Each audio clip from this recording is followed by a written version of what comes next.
Good morning students, I am Abhishek Singh and I welcome you all to our YouTube channel DPSB MIC Blurry. Today we are going to study a new chapter in our science, that is fiber to fabric. So let's begin with the video.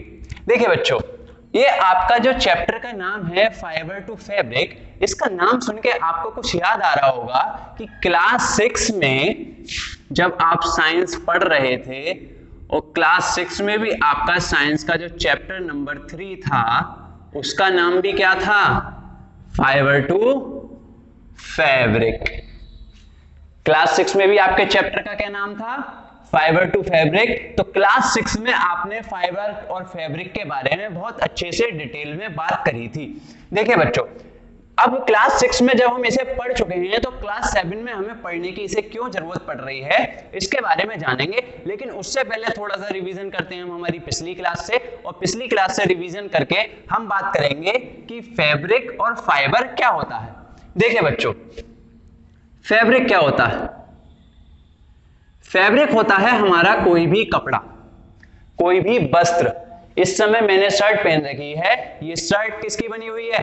कपड़े की बनी हुई है। तो कोई भी कपड़ा जो इस्तेमाल होता है वो क्या कहलाता है? फैब्रिक। आपने देखा होगा कॉटन के कुर्ते, ठीक है, सिल्क की साड़ियां, आपकी शर्ट, टी शर्ट अलग अलग तरीके के कपड़ों से बनी हुई होती है। तो फैब्रिक जो होता है हमारा अलग अलग तरीके के कपड़ों से बना हुआ होता है। और फैब्रिक को जब आप बड़े ध्यान से देखेंगे तो आप देखेंगे फैब्रिक जो बना हुआ होता है वो बहुत सारे यान से बना हुआ होता है। यान को हिंदी में आप कह सकते हैं धागा। आपका जो फैब्रिक है बहुत सारे किससे बना हुआ है? यान से बना हुआ है। यान को आप क्या कह सकते हैं? धागा कह सकते हैं। लेकिन अगर आप उस धागे को एक सुई लेकर सुई में डालने की कोशिश करते हैं, उसे कहते हैं ना, घर वाले आपसे करवाते हैं कि सुई में धागा डाल दें, बड़ों की आईसाइट वीक हो जाती है तो बच्चों से ये काम कराया जाता है ना। तो जब आप डालते हैं तो आप देखते हैं, जब आप डालते हैं ना तो उस धागे का कोई हिस्सा, धागे का एक बारीक हिस्सा कभी आपको वो काम करने से रोक देता है और आप उसे पूरी तरीके से जो करना चाहते हैं आप नहीं कर पाते। तो यान, आप ये जानेंगे कि यान भी अकेला नहीं होता, यान भी बहुत सारी चीजों से मिलकर बना हुआ होता है और उसी को क्या कहते हैं हम? फाइबर। क्या कहते हैं? फाइबर। हमारे कपड़े क्या हैं? कपड़े किस चीज के बने हुए हैं? फैब्रिक के। फैब्रिक किसके बने हुए हैं? यान के, धागों के। और धागे भी किसके बने हुए होते हैं? फाइबर के। ठीक है, आपको पता चल गया फैब्रिक क्या है और फाइबर क्या है। अब एक बात बताइए, जब आपने पिछली क्लास में ये चैप्टर पढ़ लिया और आप इस क्लास में भी दोबारा इस चैप्टर को पढ़ रहे हैं तो उसके पीछे का कुछ कारण रहा होगा। उसके पीछे का कारण रहा है ये कि जो हमारा फाइबर जो होता है ना वो एक तरीके का नहीं होता, हमारा फाइबर होता है अलग अलग तरीके का। अगर मैं क्लासिफिकेशन ऑफ फाइबर की बात करूं, अगर मैं आप लोगों से क्लासिफिकेशन ऑफ फाइबर की बात करूं तो मैं फाइबर को 3 पार्ट्स में डिवाइड कर सकता हूं। कितने पार्ट्स में डिवाइड कर सकता हूं बच्चों? 3 पार्ट्स में डिवाइड कर सकता हूं। लेकिन आपके जो सिलेबस में है वो 2 तरीके से फाइबर को डिवाइड किया गया है। और फाइबर को एक बोला गया है नेचुरल फाइबर, क्या बोला गया है? Natural fibre. और एक बोला गया है सिंथेटिक फाइबर। एक है नेचुरल फाइबर, एक है सिंथेटिक फाइबर। और सिंथेटिक फाइबर को ही मैन मेड फाइबर कहा जाता है। सिंथेटिक फाइबर को ही क्या कहा जाता है? Man made fibre. मतलब ऐसी फाइबर जो किसके द्वारा बनाई गई हो? मैन के द्वारा बनाई गई हो। ठीक है बच्चों, एक होते हैं नेचुरल फाइबर, एक होते हैं सिंथेटिक फाइबर। अब ये 2 मिनट के अंदर आपको सारा मीनिंग क्लियर हो जाएगा अगर आपके दिमाग में थोड़ी सी भी किसी तरह की कंफ्यूजन है। नेचुरल फाइबर के जो सोर्स हैं, एक तो है प्लांट्स, एक है आपके एनिमल्स। मैंने बोला नेचुरल फाइबर जो मिलता है हमें 2 चीजों से मिलता है, एक तो प्लांट्स से मिलता है और एक एनिमल से मिलता है। प्लांट्स के बारे में आप पिछले साल जो आपका क्लास 6 वाला चैप्टर था ना, क्लास 6 में यही चैप्टर फाइबर टू फैब्रिक, उसमें आपने बहुत अच्छे से पढ़ा था कि प्लांट फाइबर कैसे होते हैं, कौन कौन से होते हैं, कॉटन, जूट एटसेट्रा। कॉटन और जूट के बारे में अच्छे से आपने पढ़ा था, क्योंकि नेचुरल फाइबर हमारे प्लांट्स वाले कौन से हैं, कॉटन और जूट। बाकी कुछ एनिमल फाइबर्स होते हैं, एनिमल फाइबर्स कौन से हैं, वूल, सिल्क एटसेट्रा। और आपके सिंथेटिक फाइबर हैं, सिंथेटिक फाइबर कौन कौन से हैं, नायलॉन, रेयॉन एटसेट्रा। देखिए बच्चों, ध्यान से समझने वाली चीज है, एक प्लांट फाइबर, एक एनिमल फाइबर और एक man made fibre. Plant fibre हमें किससे मिले, प्लांट से मिले। कॉटन और जूट की क्या होती है, खेती होती है, खेतों में खेती होती है किसकी, कॉटन जूट की। ये जो हमारा पोर्शन था हमने पढ़ा था क्लास 6 में, किसमें पढ़ा था, क्लास 6 में। और जो एनिमल के जो सोर्स हैं, ये वाली चीज ये हम पढ़ेंगे आज।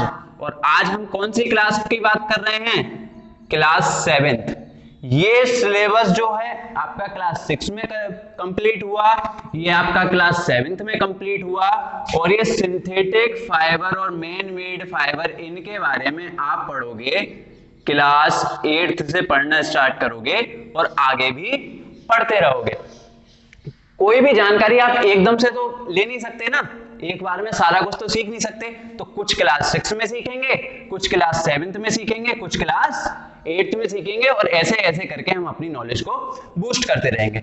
देखो बेटा, जो एनिमल फाइबर्स जो होते हैं ना, कौन कौन से, वुल और सिल्क। जैसे नाम है एनिमल फाइबर, तो मिलेंगे किससे, वुल किससे मिलेगी, शीप वगैरह से। कुछ बहुत सारे एनिमल्स होते हैं जिनसे हमें वुल मिलती है, और ऐसे ही सिल्क जो हमें मिलती है कुछ इंसेक्ट से मिलती है। और ये जो सिंथेटिक फाइबर होते हैं ना, ये ह्यूमंस के द्वारा केमिकल्स का यूज करके बनाए जाते हैं। ह्यूमंस के द्वारा किसका यूज करके बनाए जाते हैं, केमिकल्स का यूज करके बनाए जाते हैं। तो आज हम बात करते हैं हमारे एनिमल फाइबर के बारे में।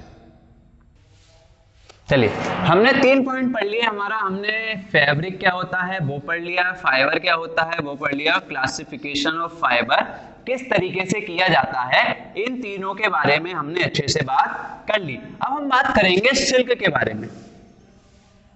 सिल्क एक फाइबर होती है, और कैसी फाइबर होती है, एन एनिमल फाइबर। एक ऐसी फाइबर होती है जो हमें एनिमल्स से मिलती है। देखो बच्चों, एक इंसेक्ट होता है सिल्क मोथ, जिसका नाम क्या होता है, सिल्क मोथ।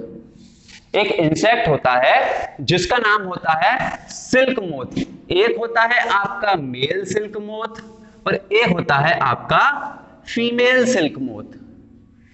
ध्यान से सुनते रहेंगे, एक होता है आपका मेल सिल्क मोथ और एक होता है आपका फीमेल सिल्क मोथ। जब ये दोनों, एक मेल सिल्क मोथ और फीमेल सिल्क मोथ, रिप्रोड्यूस करते हैं, क्या करते हैं, रिप्रोड्यूस करते हैं, तो रिप्रोड्यूस करने के बाद जो फीमेल सिल्क मोथ होती है ना, वो अंडे देती है, एग्स। क्या देती है, अंडे देती है। मैंने आपको बताया, एक होता है मेल सिल्क मोथ, एक होता है फीमेल सिल्क मोथ, और ये दोनों रिप्रोड्यूस करने के बाद क्या करते हैं, क्या देते हैं, एग देते हैं। लेकिन एग सिर्फ क्या देगी, फीमेल सिल्क मोथ। ठीक है, तो जो ये एग है, इस एग के अंदर से निकलता है लार्वा। ये जो एग है, इस एग के अंदर से क्या निकलता है, लार्वा। और इस लार्वा को ही आगे, ये लार्वा ही आगे चल के क्या कहलाता है, कैटरपिलर्स कहलाता है। ये लार्वा ही आगे चल के क्या कैटरपिलर्स कहलाता है। और ये कैटरपिलर को हम कहते हैं सिल्क वॉर्म। कैटरपिलर का ही दूसरा नाम क्या है, सिल्क वॉर्म।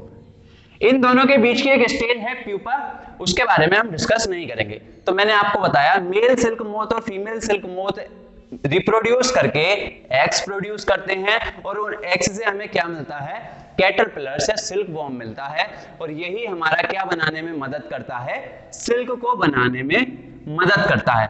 देखिए बच्चों, अब आप जरा अपनी स्क्रीन पर देखिए, मैंने आपको स्क्रीन पर मेल सिल्क मोथ और फीमेल सिल्क मोथ दोनों इस समय दिखा रखे हैं, दोनों शो हो रहे होंगे, आप दोनों को अच्छे से देख लीजिए, ठीक है। जब मेल सिल्क मोथ और फीमेल सिल्क मोथ ने एग्स दे दिए, एग्स से हमें क्या मिला, सिल्क वॉर्म मिला। अब ये जो सिल्क वॉर्म है, ये सिल्क वॉर्म की मदद से ही हमारा सिल्क प्रोड्यूस होगा। अब इस प्रोसेस के बारे में जानते हैं। देखिए, सबसे पहले देखो बच्चों, हम जब खेती करी जाती है ना, तो जो खेती करने को क्या कहते हैं हम, एग्रीकल्चर कहते हैं। ऐसे ही अगर सिल्क, तो खेती क्यों करी जाती है, अनाज के लिए। हम अनाज उगाना चाहते हैं ज्यादा से ज्यादा, उसके लिए क्या करते हैं, खेती। और अगर हम सिल्क लेना चाहें, ज्यादा से ज्यादा सिल्क बनाना चाहें, तो उसे कहेंगे सेरीकल्चर। क्या कहेंगे, सेरीकल्चर। क्या कहेंगे बच्चों, मेरे साथ बोलो, सेरीकल्चर। सेरीकल्चर एक ऐसा प्रोसेस होता है जिस प्रोसेस को करके हम सिल्क वॉर्म की मदद से क्या बनाते हैं, सिल्क बनाते हैं। सिल्क वॉर्म है, अब सिल्क वॉर्म से सिल्क कैसे बनेगा, तो सिल्क वॉर्म जो ये कीड़ा होता है, ये कीड़ा क्या करता है, ये कीड़ा जो खाता है, इसके खाने का जो भोजन होता है वो होता है मलबेरी लीव्स। Mulberry leaves.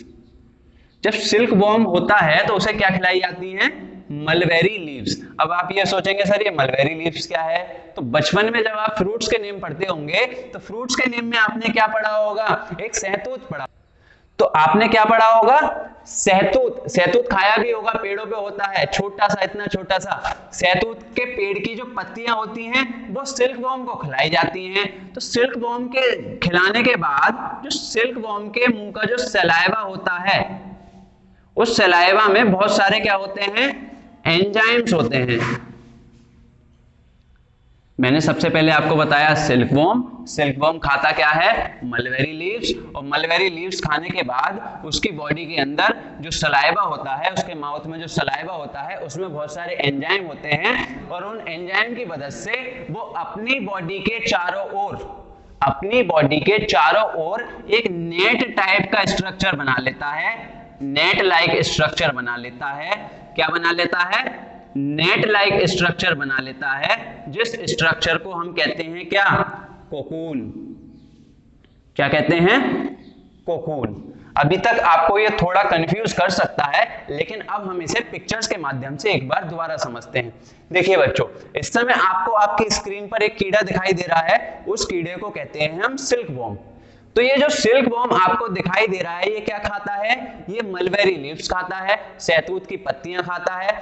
और जो इसके माउथ में जो सलाइवा होता है, जैसे हमारे मुंह में लार होती है ना, तो इसके माउथ में के सलाइवा में कुछ एंजाइम होते हैं और इन एंजाइम को ये अपने चारों तरफ लपेट लेता है, अपने चारों तरफ एक जाल टाइप का बना लेता है। और जब जाल टाइप का बना लेता है तो उस जाल को ही क्या कहते हैं, कोकून। इस समय जो आपकी स्क्रीन जो आपको दिखाई दे रही है, आपको उस पे एक गोला जैसा दिखाई दे रहा होगा, रुई का गोला होता है ना, ऐसे ही थोड़ा थोड़ा सा गोला दिखाई दे रहा है।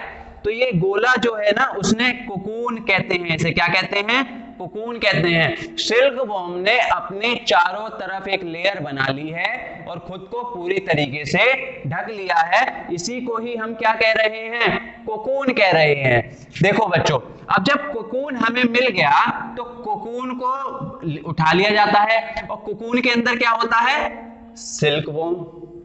हमने कोकून को उठा लिया और कोकून के अंदर हमारा क्या है, सिल्क वॉर्म है। तो इस कोकून को अब हम डाल देते हैं वार्म वाटर में। किसमें डाल देते हैं, वार्म वाटर में, मतलब गर्म पानी में डाल देते हैं कोकून को। और जब कोकून को गर्म पानी में डालते हैं, गर्म पानी में डाल के उनसे जो ऊपर की जो लेयर है ना, सिल्क वॉर्म के ऊपर जो लेयर है, उस लेयर को छुटा लिया जाता है और सिल्क वॉर्म को ऐसे ही छोड़ दिया जाता है। और जो लेयर है उसी से क्या बनता है, फाइबर। ये व्हाइट कलर की जो लेयर मैंने अभी आपको दिखाई थी, उसी से क्या बनेगा, उसी से आपका फाइबर बनेगा। और यही फाइबर में हम क्या कर सकते हैं, इस फाइबर को आप करना चाहो तो कलर कर लो, डाई वगैरह कर लो, और रंग बिरंगे धागों का निर्माण हो जाता है, जिन्हें कहा जाता है सिल्क के धागे। ठीक है बच्चों, तो हमारा पूरा प्रोसेस क्या था, एक था मेल सिल्क मोथ और फीमेल सिल्क मोथ, दोनों रिप्रोड्यूस करके क्या बना रहे थे, एग्स बना रहे थे।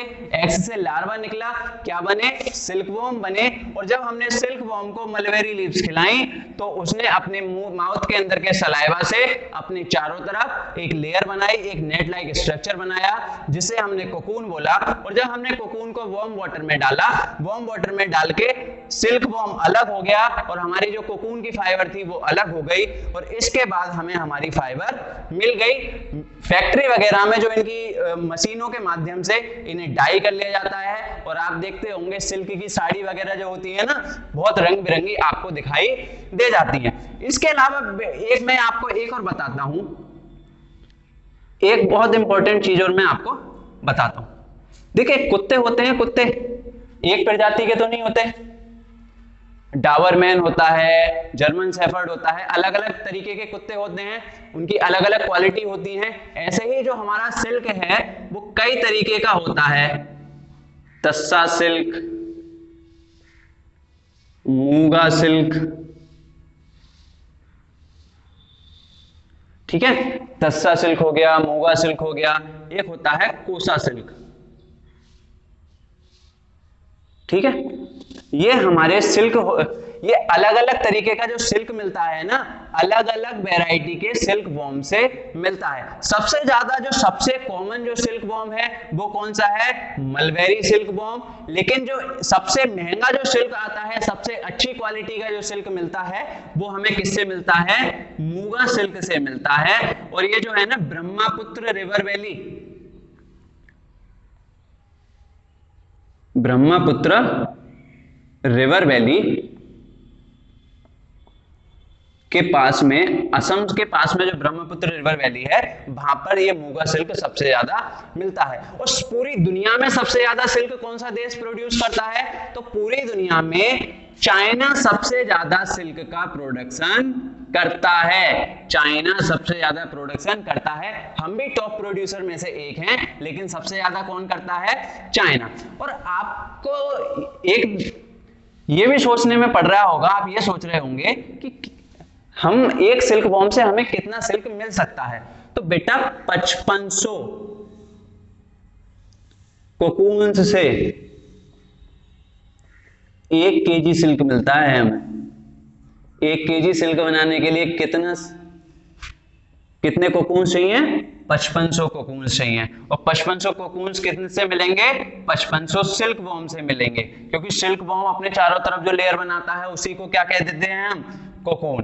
तो मैं समझता हूं आपको ये चीज बहुत अच्छे से समझ में आई होगी। हमारा एक टॉपिक बचा है वुल एंड एनिमल फाइबर, ये हम नेक्स्ट वीडियो में कवर करेंगे। आज के लिए इतना ही, अच्छे से पढ़ते रहिए, धन्यवाद।